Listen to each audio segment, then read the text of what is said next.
Here at Veterans Helping Veterans USA, we pride ourselves on being able to offer veterans and their families one place to go to, one geographical location to solve a plethora of problems. They can come in here for food pantry, financial assistance, employment opportunities, PTSD, peer support, free showers, and a whole lot more right here. We have a laundry list of services that we provide here, and it's all at no cost to the veterans and their families. We're a 501c3 organization that run solely on ourselves. We run on our donations, we run on grant funding that we get from the county. Again, that grant funding is reimbursable, so we have to expend the money before we can get reimbursed back on that. But we are completely independent from the Veterans Administration, from the city and the county as well. What we have an opportunity to do here is transform lives. We take veterans who walk through our door and they're hurting and they need help. And we want to make sure that they're treated with dignity and respect from the very moment that they walk through our doors, and that we meet their needs as best as we can. I want to extend my utmost heartfelt gratitude and thanks to, of course, Veterans Helping Veterans, and especially to Todd Belknap, the Executive Director of Veterans Helping Veterans. He has gone above and beyond whatever I could even hoped for.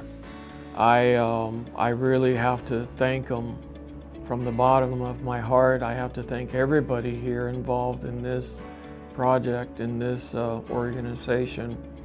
Everyone has been very kind, very down to earth, very helpful, very positive, very optimistic on that things are going to get better, and I'm a proof of that. I'm proof that things do get better.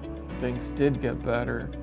I've been given the opportunity, thanks for Vets Helping Vets and other programs that they have pointed me to and turned me on to, where I get to do this stuff for myself. I get to be a man. I get to, I don't know how to explain it.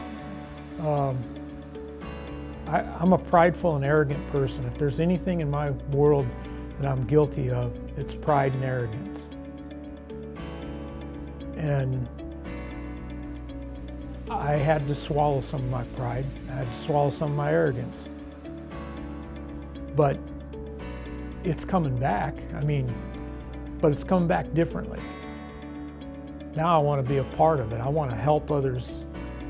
I want to help other vets. After a few months of the case managers here talking with us about our finances, they actually teamed up with a substance abuse agency called Recovery Center, and they actually had an open apartment where I'm talking about we literally had $80 in our account. But I'm a veteran, so I get paid the first of every month.